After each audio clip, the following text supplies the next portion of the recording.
Hey, the CCO and developer Mr. Pillistead responded to a few questions on X. He addressed a weapon buff question, he spoke on bugs, and even replied to someone who mentioned the Eruptor. I'll be doing a before and after test on the issue following the recent patch from a week or two ago. I'll also cover the new patch from today, and I'll cover much more. If you love Super Earth, start the video off by tapping the like button and subscribe button. Let's get right into it. Alright, Helldivers, we've got a few replies from the Chief Creative Officer and developer Mr. Pillistead. Yep, this guy right here. He created a post asking a question about a specific bug with the borehide, which we'll get into soon, and I'll show a before and after comparison from the latest patch. Nevertheless, he managed to address a handful of questions in his post. The first one I think is worth highlighting. It's about the assault rifles in Helldivers 2. A Helldiver asked if he could tell the developers to buff the assault rifles by boosting their magazine size.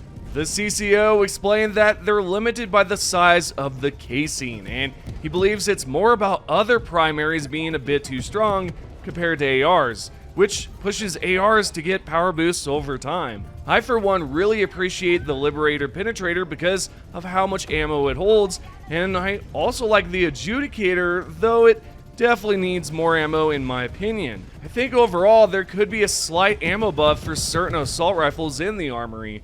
I mean, if we look at the assault rifles we have now, I could point out a few that need a buff. For example, we have the SD-852 assault rifle, and sure, this one doesn't need an ammo buff, it's solid as is. However, when it comes to its traits, it's only a light armor penetrating weapon. This one needs a tweak, and it needs to be a medium, in my opinion. And if that ever happens, I bet a lot of Helldivers would pick it up. Well, once it pops up back in the shop, that is. Now, the Adjudicator, on the other hand, I think deserves an ammo buff. I use it occasionally, but its biggest flaw is, well, you run out of ammo fast. I'm guessing it hasn't gotten a buff yet because of how powerful it is. For example, compared to the Tenderizer has higher damage, but less ammo than the Adjudicator. Then there's the AR-23C Liberator Concussa, for instance. It has high damage and higher ammo too, thanks to a patch a while back that buffed it.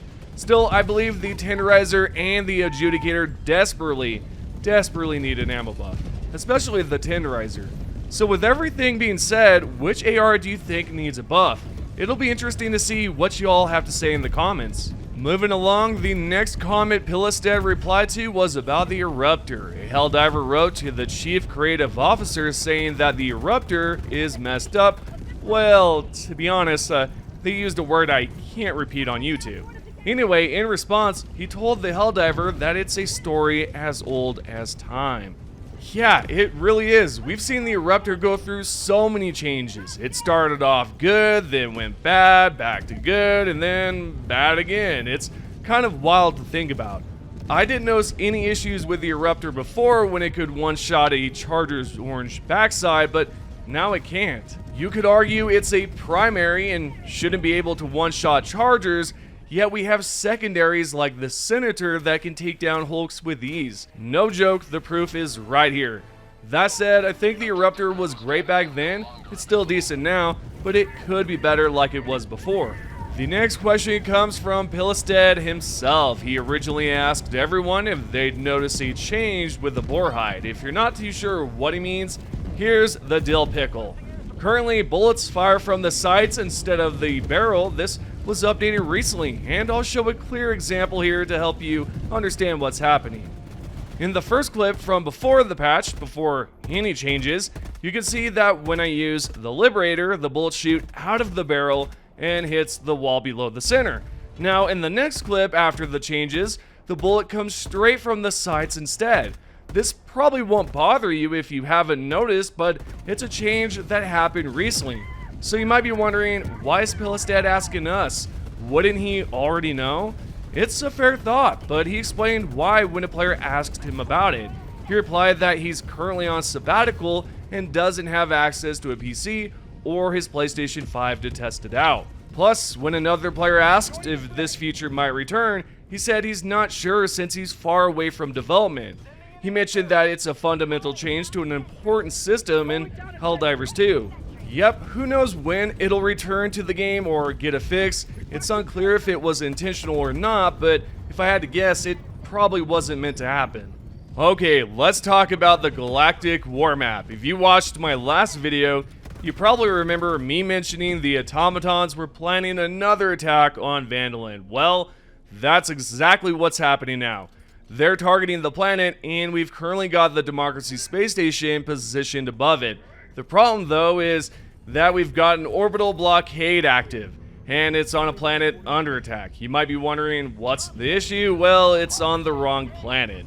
If we had placed it on Yustodu, it could stop the attacks heading towards Vandaland. If you look at the tactical action right here, it specifically says defense campaigns can't originate from this planet, meaning it needs to be on the one launching the attacks. For example, you can see the red arrow constantly pointing towards Vandaland, showing the automatons are sending forces from one planet to another. That's where the orbital blockade comes in handy. It can destroy any ships heading towards the planet under attack. I hope that clears things up for you Helldivers out there who might be confused about it. On a related note, not all is lost. Sure, we can't use the orbital blockade. However, if we can gather enough samples to get the Eagle Storm activated, that'll slow down the progress, which could very well help us. Also, not to mention, the Jet Brigade are back. Yes, the Jet Brigade. And they're teaming up with the Incineration Corps right now.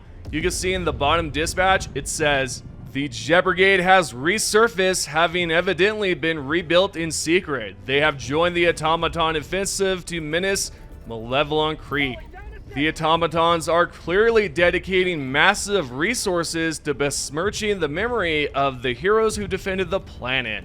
The Helldivers must continue to hold. So you're going to have to deal with the Jet Brigade and the Incineration Corps because they're teaming up together, and that's something I wasn't expecting. I mean, to be honest, I was expecting the Jet Brigade to resurface, but I wasn't expecting them to team up with the Incineration Corps, so that's interesting. On a different note, today we've got a brand new patch, and I just want to clear something up. I saw a comment claiming I was lying when I said in a video that the Helldivers 2 confirmed a patch was coming, and I even showed proof of it. Well, looks like I wasn't lying after all, so here are the patch notes. According to this, the update tackles crashes, mission fixes, and miscellaneous stuff as well. Starting with the crash fixes, they've addressed hangs and softlocks. First, the developers patched an issue that caused players with older CPUs to crash. It says right here they've fixed the game from crashing on legacy hardware when dropping into missions. Second, they resolved a crash that happened when exiting the armory while switching weapons. And finally, they fixed an out-of-memory crash tied to large particles. That pretty much wraps up everything when it comes down to crashes. Next, for weapons and stratagems.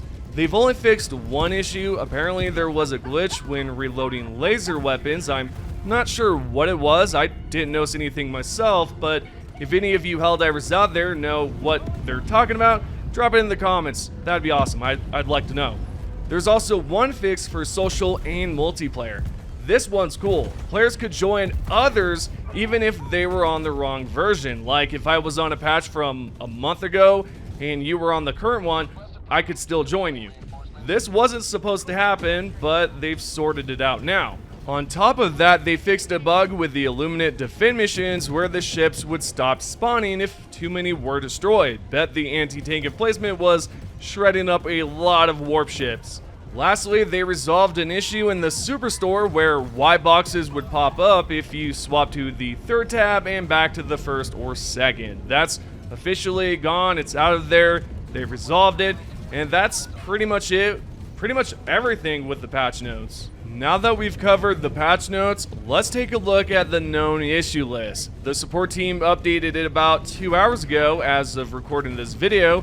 You can find all the details on the Arrowhead Zendesk site. The links will be underneath the sources in the description below. So that being said, right here on the main page it says known issues and it was updated 2 hours ago. Just below that we've got a new issue section, and at the bottom it says the AC-8 autocannon cannot be fired after reloading.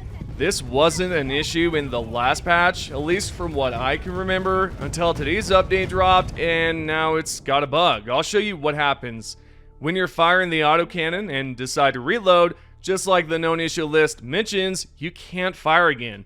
The Helldiver will say something like it needs more ammo. Yeah, it feels odd, and it looks like the autocannon is broken after the recent patch. So what I recommend is not using this autocannon here. Instead, use a different stratagem, because you're going to, one, waste your time and you're going to have issues. So just pick a different stratagem and you'll be good. We've gone over the patch notes, we've talked about the issues, we've talked about so many things, including the Galactic War. Now I'm gonna bring up something interesting here. I asked you guys a great question. I said, hey, how many hours have you put into HD2 or Helldivers 2, right? And this is what you all had to say. I mean, a lot of you have put in some big numbers. I mean, we're talking 1,000 hours, 600 hours, 700, 800. I mean, it's crazy. You guys have put in a lot of work, and it's incredible. I mean, it truly is. And I think Super Earth would be so proud. Lastly, we have the top 3 comments. If you Helldivers would like to be featured in the video, all you have to do is comment down below. The first top comment comes from Jester Actual. And he basically said that, you know, Pilistad said something about how we don't care about major orders, but we do, and there has to be more than save this planet. And I agree. I think there should be some rewards, like you mentioned, right? There should be something like, hey, you earn a brand new cape if you complete this major order, or hey, you get this brand new helmet for completing this major order, something, right? I think that'd be really cool. The second comment comes from Winter Duchy. I had a berserker survive being shot in the stomach and it became just legs. It required another shot to its legs for it to be killed.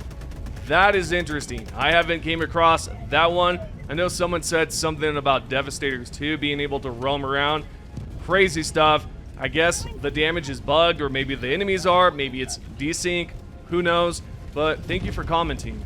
Last but not least, we have user HP1JW9TG3L or I don't know, but you said, I don't think the players are capable of doing a gambit. Creek MO activates. Gambit, you say?